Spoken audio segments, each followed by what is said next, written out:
Hey girl, hey, welcome back to my channel. I am Jones-Williamson, and today we're going to be talking about how to identify a broke man from a financially stable man during your dating and courtship phase, when you are out here on the dating market trying to vet these men on which one you can do life with, girl. If you are not subscribed, please make sure you hit the subscribe button, the follow button. Make sure you share this with at least 3 other women who you know is on the dating scene right now, to where they don't get fooled by to make sure they don't get fooled by these dudes out here. All right, so let's jump right in. The first way to know whether or not a man is broke or financially stable is this: a broke man spends on a whim, and a financially stable man, he is more mindful and intentional and budgets his money ahead of time. Right now, we all should be doing that. However, when you think of when you are dating to get married, you are hopefully saving space for a man who desires to provide for you and protect for you and provide for your household, right? And so they need to be able to manage money in order for them to be able to provide not only for themselves right now, because right now, like in their dating phase, they're just providing for themselves, but they need to be able to provide for you as well.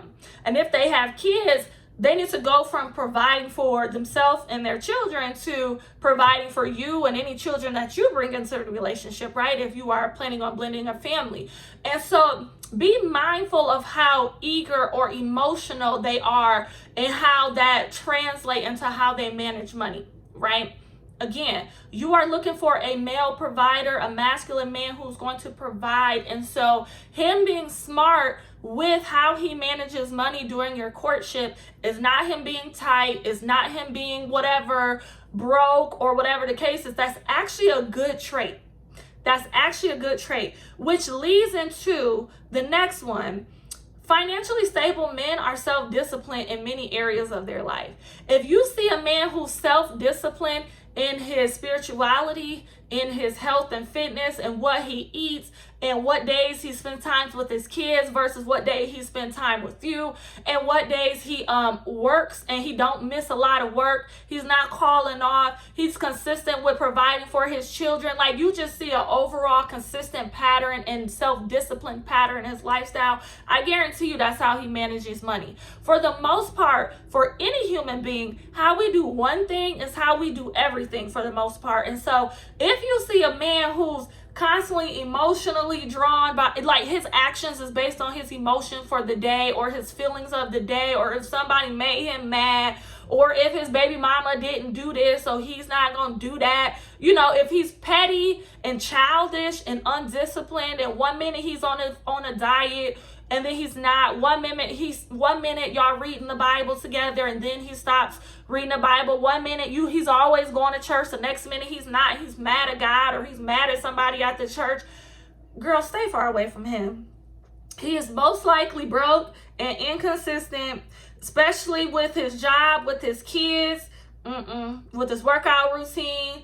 And then you know what that's gonna translate into your marriage is he gonna be inconsistent with you. He gonna inconsistently put you first. He gonna be inconsistent with making sure y'all get to church, with his leadership, with his spiritual covering, with his protection, with his attention, with his time, right? With holding a job. I don't know about you, but girl, one of my worst fears before getting married is to get with a man who's always in and out of a job. Because we all know that dude. We all know that person, whether it's an uncle, cousin, a father, a grandfather, or somebody in our life who's always between jobs. Who always, man, I had to quit because they was getting on my nerves. I had to quit because, man, they don't know who they was talking to. Man, they ain't hiring enough. Man, they ain't appreciate me. Right? Just emotion-led, right? We do not want that type of man. Them type of men, girl, I guarantee you they money is funny without them even telling you, right? And so use your discernment, use your feminine intuition, because it would tell you, like, this dude, he inconsistent. I already know what time it is if we was to get married. Sis, don't do it.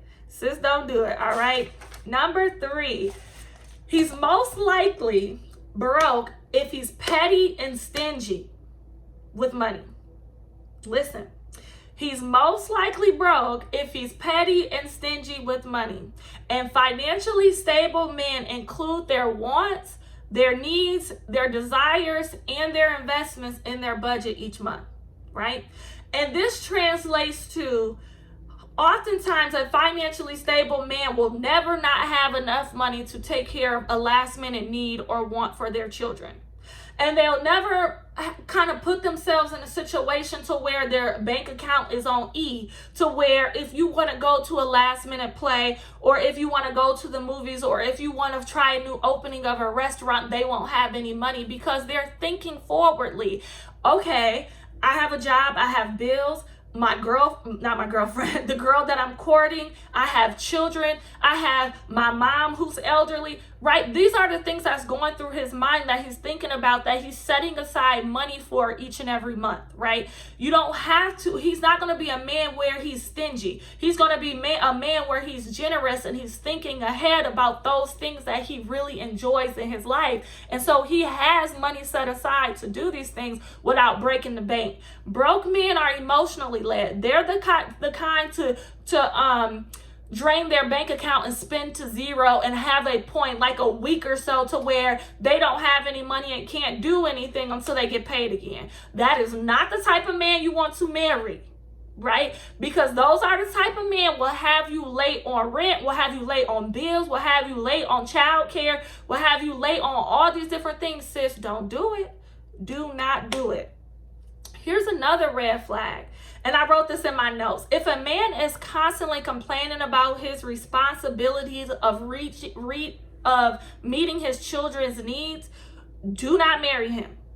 Sis, do not marry him. There's two reasons why. Number one, the Bible says in 1 Timothy 5:8, if a man does not provide for those who depends on him, especially his family, he is disowning his faith. He is disowning God and is worse than an unbeliever. So basically what the Bible is saying, it is better for you to marry a man who is an unbeliever and takes care of his kids out of principle and duty than it is to be with a man who claims to love God, who claims to be a Christian, who claims to be a man of God, but he hems and haws and does not make time or money or attention for his children. So if you are a single mother, or if you are a woman that's dating a single father, or a man who has kids, and you start to see that he's always complaining about doing something for his children, he hates paying child support, which be like $197 a month. I mean, come on.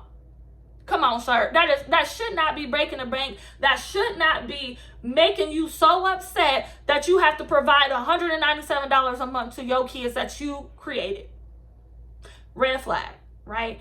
And the second reason why you want to avoid these type of men, because they're going to turn on you that way. If they can't adequately take care of the children that they birthed, what makes you think when y'all get into marriage and things start to get hard that they won't turn on you and start withholding finances from you, complaining about providing for you, complaining about taking care of you, especially if you're pregnant or if you fall ill or something like that? Girl, could you imagine? Heaven forbid. Heaven forbid. So you got to be mindful when you are dating men and you are vetting men in your courtship phase, because you're going to have to decide between a broke man who have broke tendencies and is emotionally led with their finances versus a man who is stable, who have boundaries in his finances, and also he uses his income to take care of those that are depending on him, including you in the future. All right. Thank you so much for watching this video. Please share this with somebody. Like and subscribe if you have not already, and I will talk to you in my next video. Bye.